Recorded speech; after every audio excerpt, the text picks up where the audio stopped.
corre, cabaciña. ¿Qué ganas?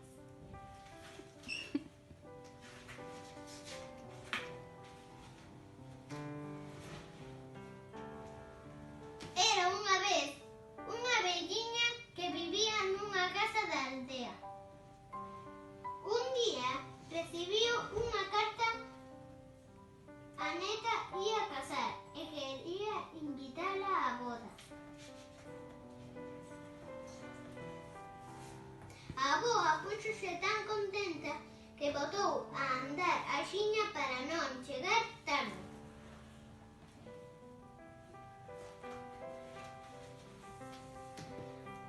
Ao cabo dun pouco, atopou un lobo que lle dixo: "Aboiña, voute papar, non me comas, lobo, que estou moi fraquiña", dixo ela.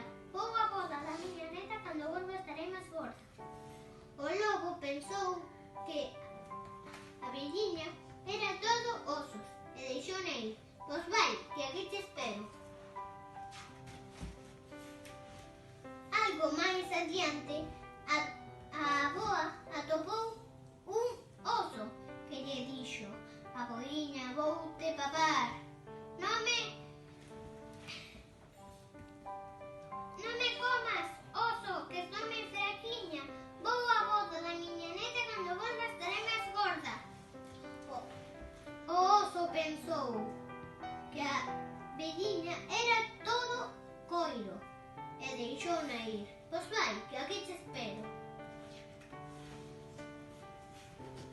Xa case no final do camiño atopou un león que lle dixo: "Aboiña, voute papar, non me comas, león, que estou moi fraquiña.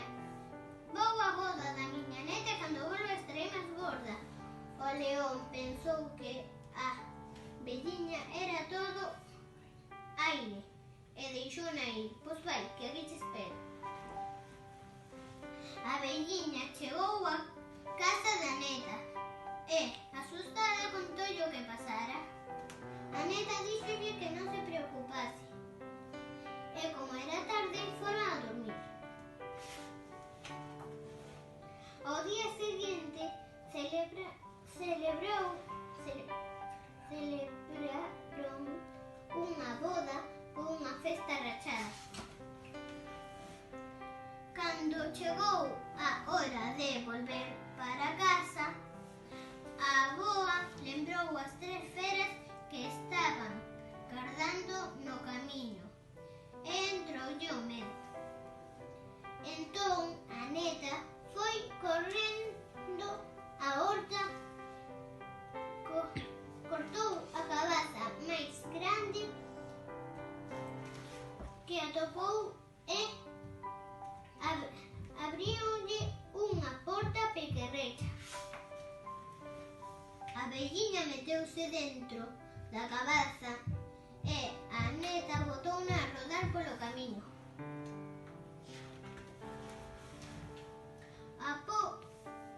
Ao pouco pasou por onde estaba o león, que preguntou: "Cabaza, cabaciña, non viches por aí unha velliña?".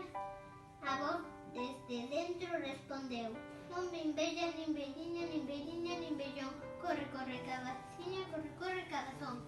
O león quedou panco e a voz seguiu rodando. Muy bien. Bueno. Máis adiante estaba o oso, que preguntou: "Cabaza, cabaciña, non viches por aí unha velliña?". Desde dentro a voz respondeu: "Non vin vella, nin velliña, nin velliña, nin vellón. Corre, corre, cabaciña, corre, corre, cabazón". O oso quedou pasmo e a voz seguiu rodando. Xa case chegando a casa, ao ver a cabaza, preguntou: "Cabaza, cabaciña, non viches por aí unha velliña?". Desde dentro volveu a soar a voz: "Non vin vella, nin velliña, nin velliña, nin vellón. Corre, corre, cabaciña, corre, corre, cabazón". O lobo quedou abraiado e a boa seguiu rodando. A veliña chegou a casa toda contenta por ter burlado o lobo, o oso e o león. E as tres feras, fartas de esperar horas e horas, caeron durmindo no camiño e soñaron con cabazas faladoras. Y fin. Muy bien, Chaca.